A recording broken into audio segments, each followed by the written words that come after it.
نثر نامہ، مضمون بنِ میاں، تحریر سید فارغ بخاری، پیشکش لندن اردو وائس، آواز یوسف ابراہیم۔ موت ایک اٹل حقیقت ہے، یہ جانتے ہوئے بھی کہ اس سے مفر نہیں، پھر بھی بعض شخصیتیں زندگی سے اتنی بھرپور ہوتی ہیں کہ ہمیں ان کی موت کا مشکل ہی سے یقین آتا ہے۔ سجاد ظہیر ایک ایسی ہی حرکت و حیات سے معمور دلاویز شخصیت تھی۔ ان کی زندگی مسلسل جد و جہد سے عبارت ہے۔ طالب علمی کے زمانے ہی سے وہ سیاست میں عملی حصہ لینے لگے۔ ان کا خاندان یوپی کے چند چوٹی کے باحیثیت شیعہ خاندانوں میں سے تھا۔ ان کے والد سر وزیر حسن لکھنؤ ہائی کورٹ کے چیف جسٹس تھے۔ انگریزوں سے ان کے گھرانے کی وفاداری یوپی کے دوسرے شرفاء کی طرح ایک روایت بن چکی تھی۔ اس روایت سے سجاد ظہیر اور ان کے بھائیوں کا انحراف ان کے والد کو گراں گزرا، لیکن انہیں اپنے ڈھب پر لانے کے لیے ان کی تمام کوششیں رائے گاں ثابت ہوئیں۔ خصوصاً سجاد ظہیر نے سیاست میں جو راہ اختیار کی وہ کانٹوں سے پر اور پورے خاندان کے لیے خطرے کا نشان تھی، لیکن بزرگوں کی سرزنش، احباب کی نصیحتیں اور حکومت کا عتاب ان کے عزم راسخ کو متزلزل نہ کر سکے۔ انہیں اعلیٰ تعلیم کے لیے انگلینڈ شاید اسی وجہ سے بھیجا گیا تھا کہ یہاں کے سیاسی ماحول سے کٹ کر وہ سنبھل جائیں گے، لیکن نتیجہ اس کے برعکس نکلا۔ وہاں پہنچ کر بزرگوں کی قدغن سے اپنے آپ کو آزاد پایا تو خوب پرپرزے نکالے اور کھلم کھلا سامراج دشمن تحریکوں میں حصہ لینے لگے۔ لندن میں حسن اتفاق سے ان کی ملاقات بر صغیر کے مشہور دانشور ملک راج آنند سے ہو گئی، جس نے انہیں وہاں کے انتہا پسند نوجوان قلمکاروں ریلف فاکس، لوئز ڈیوڈ اور اسٹیفن وغیرہ سے متعارف کرایا، جن کی صحبت نے ان کی رہی سہی ذہنی الجھنیں بھی دور کر دیں۔ انہیں اپنے اندر ایک نئی روشنی کا احساس ہونے لگا اور وہ ان کی تنظیم میں شامل ہو کر پوری توجہ اور تندہی سے اپنے مشن کے لیے کام کرنے لگے۔ یہی روشنی لے کر وہ جب انگلستان سے ہندوستان وارد ہوئے تو انہوں نے اس روشنی کو بر صغیر کے دانشوروں میں پھیلانے کے لیے ان سے رابطہ پیدا کرنے کی مہم شروع کی۔ وہ رابندر ناتھ ٹیگور، علامہ اقبال، مولوی عبدالحق، مسز سروجنی نائیڈو، پریم چند جوش ملی آبادی، مولانا حسرت موہانی اور فراق گورکھپوری سے جا کر ملے۔ انہیں انجمن ترقی پسند مصنفین کے اغراض و مقاصد سے آگاہ کیا، ان کے شکوک و شبہات دور کیے اور ان کے تعاون و حمایت سے سن 1936 میں لکھنؤ میں انجمن کی پہلی کانفرنس کا انعقاد کیا، جس میں انجمن کی تشکیل عمل میں لائی گئی اور ان کا پہلا سیکریٹری جنرل بھی سجاد ظہیر ہی کو چنا گیا۔ انہی ایام میں ان کا ناول لندن کی ایک رات میری نظر سے گزرا، پھر سرخ افسانوں کا مجموعہ انگارے کی اشاعت کا شہرہ ہوا جو چھپتے ہی ضبط کر لیا گیا۔ مجھے اس کتاب کے دیکھنے اور سجاد ظہیر سے ملنے کا بڑا اشتیاق تھا۔ دہلی جانے کا اتفاق ہوا تو انگارے کی تلاش میں شاہد احمد مرحوم سے ساقی کے دفتر میں جا کر ملا۔ انگارے کے متعلق ان سے کہا تو وہ مجھے شک و شبے کی نظروں سے دیکھنے لگے۔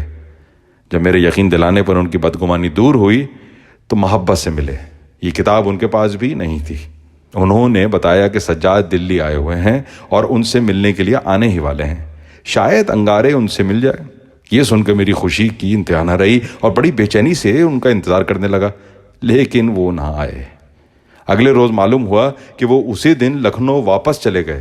سن 46 میں وہ 2 روز کے لیے پشاور آئے، لیکن پشاور ریڈیو اسٹیشن جانے کے بعد ہم تک نہ پہنچ سکے۔ سن 47 میں لاہور میں ایک مقام پر پراسرار طور پر ان سے ملاقات ہوئی۔ اس وقت میں صوبہ سرحد میں انجمن ترقی پسند مصنفین کا جنرل سیکریٹری تھا۔ ہم دیر تک انجمن کے متعلق باتیں کرتے رہے۔ ان کا لہجہ دھیما اور شیریں، گفتگو شائستہ اور شخصیت مروب کن تھی۔ اس کے بعد ان سے وقتاً فوقتاً ملاقاتوں کا سلسلہ جاری رہا۔ پھر وہ کافی عرصہ انڈر گراؤنڈ رہے اور ان کا کچھ عطا پتہ نہ مل سکا۔ پھر انہیں راولپنڈی سازش کیس میں ملوث کیا گیا۔ وہ بھی گرفتار نہیں ہوئے تھے، پولیس ان کی تلاش میں سرگرداں تھی۔ ملک کا چپا چپا چھان مارا، میرے مکان پر بھی چھاپا مارا گیا۔ پولیس کی اطلاع کے مطابق انہیں اور محمد حسین عطا کو میں نے پناہ دے رکھی تھی۔ ان کی گرفتاری تک پولیس کے ہاتھوں مجھے ناقابل بیان پریشانی اٹھانی پڑی اور طویل عرصے تک میری نقل و حرکت پر پہرے لگے رہے۔ پھر وہ گرفتار ہوئے، سزا ہوئی اور رہائی کے بعد پاکستان بدر کر دیے گئے۔ سجاد ظہیر کمیونسٹ رہنما تھے۔ سن 47 میں بر صغیر کے تقسیم عمل میں آئی تو وہ پاکستان منتقل ہو گئے۔ یہاں آ کر انہوں نے کمیونسٹ پارٹی کی باغ ڈور سنبھال لی۔ اس کے ساتھ ہی یہاں انجمن ترقی پسند مصنفین کی بنیاد بھی انہوں نے ہی رکھی۔ وہ سیاسی رہنما ہونے کے ساتھ ساتھ ایک بلند پایہ ادیب بھی تھے۔ ان کی تصنیف انقلابی افسانوں کا مجموعہ انگارے، ان کا ناول لندن کی ایک رات اردو ادب میں روشنی کا مینار ثابت ہوئے اور بر صغیر میں انجمن ترقی پسند مصنفین کی تنظیم سے ایک ایسے ترقی پسند ادبی مکتب فکر کی بنا ڈالی جس نے ادب میں نئی راہیں اجاگر کیں۔ یہ تحریک ہماری ادبی تاریخ کا ناقابل فراموش باب ہے۔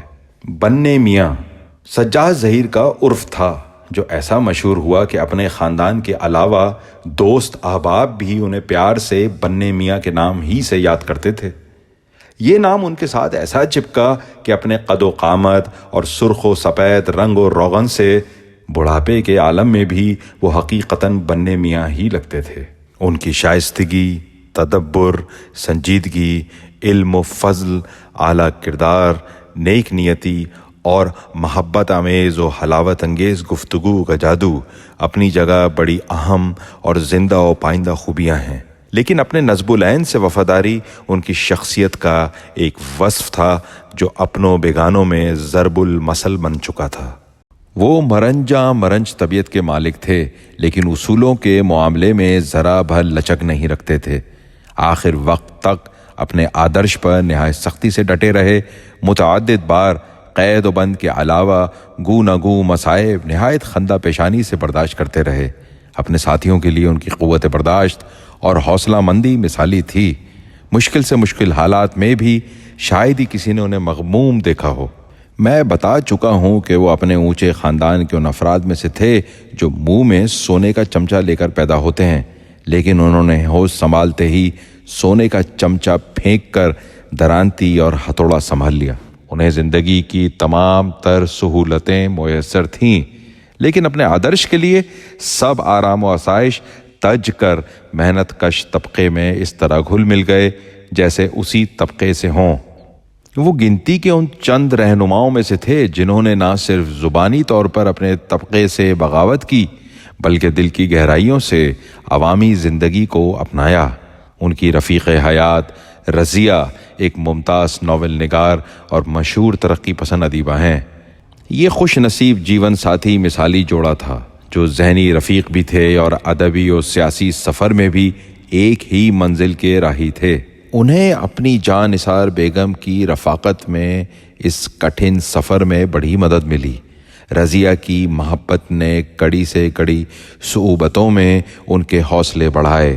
رضیہ کے نام قید و بند کے دوران میں ان کے جو خطوط شائع ہوئے ہیں، ان کے ہر فقرے اور ہر لفظ سے اس والہانہ پیار اور سرشار چاہت کے جھرنے پھوٹتے محسوس ہوتے ہیں۔ ان خطوط میں ان کا نرم و کومل لہجہ ان کی گفتگو کی طرح شہد میں گھلا ہوا لگتا ہے۔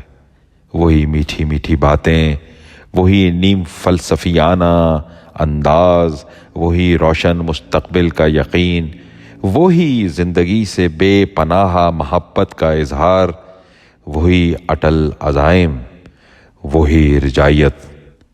یہ خطوط انمول ادبی شہپارے ہیں۔ سجاد ظہیر کے ادبی کارناموں میں ان کے افسانے، ڈرامے، ایک شعری مجموعہ نیلم اور ایک تنقیدی کتاب روشنائی شامل ہے۔ ان تمام تخلیقات میں ان کا منفرد رنگ نمایاں ہے۔